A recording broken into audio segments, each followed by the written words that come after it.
Dakar, Bamako, Abidjan, Congo, Conakry, Libreville, Kinshasa, Burkina Faso, Douala, Benin, Togo.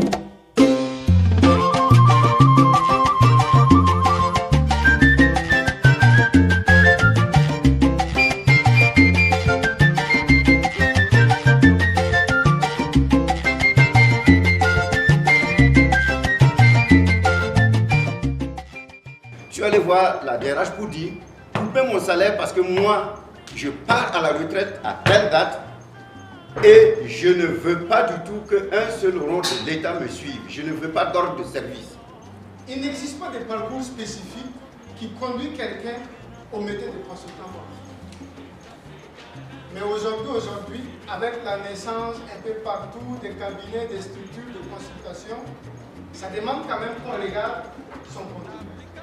C'est pourquoi, comme je l'ai dit, à cette étape, on va aborder cette question. Mais il y a un préalable que j'ai nommé étape 0. Et le préalable, c'est pour toute personne en vie et c'est pour toute vie. Et comme nous l'avons dit au début de cette formation, ça permet de montrer aux gens qu'en réalité, il y a toujours une vie après la retraite. Et c'est très important donc de montrer à ces gens-là qu'ils peuvent continuer à faire la vie, qu'ils peuvent rester positifs dans leur période donc de retraite. Et c'est une très bonne chose pour ces gens-là. On va vraiment étudier ces expérimentés-là qui deviennent des consultants et des formateurs. C'est le cadre de la capitalisation de l'expérience et ces gens auront besoin afin de former les jeunes. Ce matin, après entretien avec ces prestataires, ces formateurs, nous avons trouvé notre compte.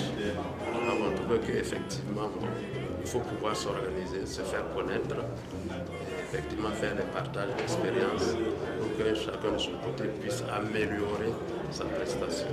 Parce que nous, les personnes retraitées, bon, on a tendance à croire qu'après la retraite, il faut s'asseoir, bon, il ne faut rien faire.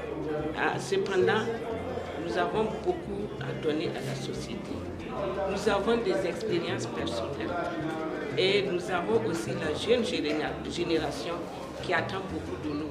Donc pour nous, cette formation en coaching, en consultant et la capacité d'être une consultante, c'est un plus pour nous et ça nous permet encore de jouer notre rôle dans la société. Moi, je suis content de pouvoir faire cette formation aujourd'hui parce que j'ai envie d'avoir des rudiments pour pouvoir transmettre ces petites connaissances que j'ai acquises là durant tout ce temps. Dans le domaine du pastoralisme à l'Est, toutes les pistes à bétail du cheptel de l'Est, c'est moi qui ai eu à les tracter et les matérialiser, les numériser en cartographie. Voilà. Donc cette formation est la bienvenue.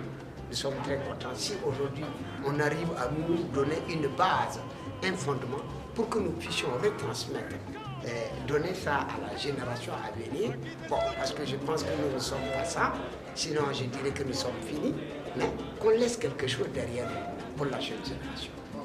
Disons que, comme vous le savez, la retraité regorge des talents. Il y a déjà de toutes les branches qui ont pris leur retraite tout en étant toujours aptes vraiment à partager leur savoir, leur connaissance. Et on s'est dit que avec cette formation de consultants, ils auront en tout cas une autre arme de pouvoir partager ce qu'ils ont. Et vous avez vu que la plupart, c'est des gens qui sont, les participants de ce matin, c'est des gens qui sont à la retraite parfois depuis plus de 20 ans et qui expriment leur joie de pouvoir partager ce qu'ils ont comme expérience, mais d'apprendre aussi les autres. Donc c'est un rendez-vous essentiellement de donner et de recevoir pour permettre à chacun d'éviter la chaise longue et d'être utile et une solution pour lui-même et pour sa communauté et la nation, pourquoi pas le monde. Voilà, et donc de laisser à la prospérité des traces indélébiles, voilà, donc comme contribution. Ritmo y alegría es lo que te